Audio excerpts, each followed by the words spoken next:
Well, ladies and gentlemen, once again, it is going as you'd expect when it comes to these giant gaming media outlets praising the game Dragon Age the Veilguard and giving it high review scores, whereas what we're seeing with YouTubers, it is being the complete opposite of that. And it's not a surprise at all because that is what these outlets praise. They want to chase the modern audience. They want to praise games that have these DEI elements into it and so on and so forth.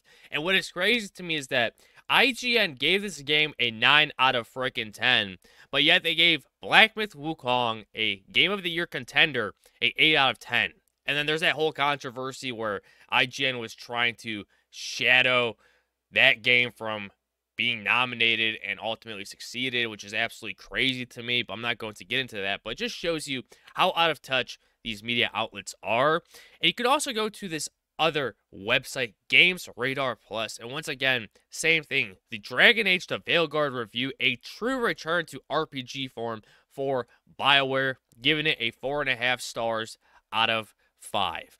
And then we have the YouTuber side of things where we're having Skill Up, a very trustworthy game reviewer, not recommending the game at all. And if you just go to the comment section, this is where you can also try to gain an idea on how well this game is going to succeed with the audience. And let me tell you, it is not looking good because we are having comments here of people saying this. Every interaction sounds like HR is in the room. It is maybe the most damning critique of this game any reviewer could have said. LMAO. Turning down the difficulty to just be done with the game sooner is a huge red flag. In an era of access journalism and incessant bootlicking, I just want to thank you for an honest opinion. And then you have this person saying, in Dragon Age 1, you're sacrificing entire tribes of elves to demons just to get a little extra power. Whereas with Dragon Age 4, you can't call people an idiot. And a lot of people seem to forget that a lot of these developing companies, such as BioWare, they're old developers, the original people that created these franchises that were ultimately successful and a lot of people enjoyed them.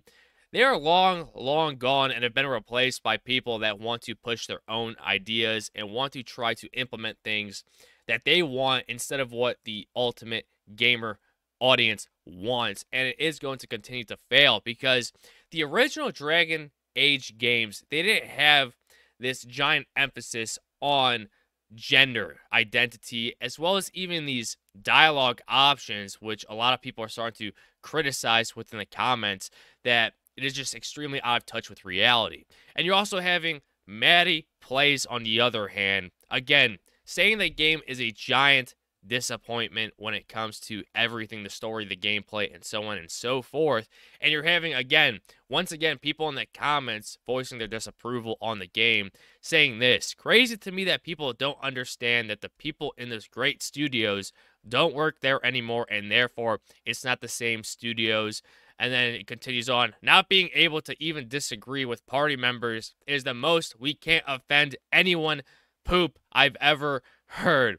And this is kind of on par with what these people want. They don't want to offend anyone. They want you to agree with their takes. If you don't agree with them, they will go after you. And again, it goes right here. You can't be mean. Don't talk to Solus much. One of the main draws to this game was to be mean to Solus. So once again, we're having a game here that is very, I guess, soft within the Dragon Age franchise. And another thing that I want to note on Maddie Plays videos is if you go to the dislike to like ratio, you can already see 5% of the total people that interacted with these buttons have disliked his videos. Once again, these are the people that BioWare is trying to chase. This is the modern audience in which they don't want to hear any criticism for their products that they consume, because ultimately these people think that everything that they consume is absolutely perfect and nothing is wrong.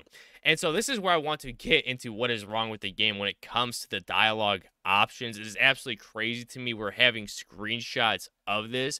And right here, you can see with your character sitting at a table, whereas you're having these two people talking about their gender identity, with Tosh here saying non-binary. I just said, and I'm going to use they instead of she from now on.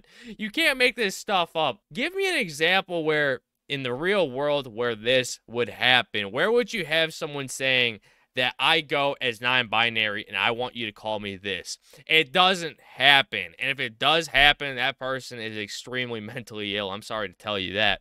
And if this is a common occurrence when it comes to this group of individuals, I thought games, you want to escape reality, not be drawn back into it. So that is kind of funny to me. And you also have right here the option wheel for your dialogue. And again, you have the options of saying nice story, but that's not me. Then you have a tattoo option. I'm trying to live up to that. I look good. Enough reflection. But of course, you have the gender identity options, which leads to that whole conversation. Oh my goodness.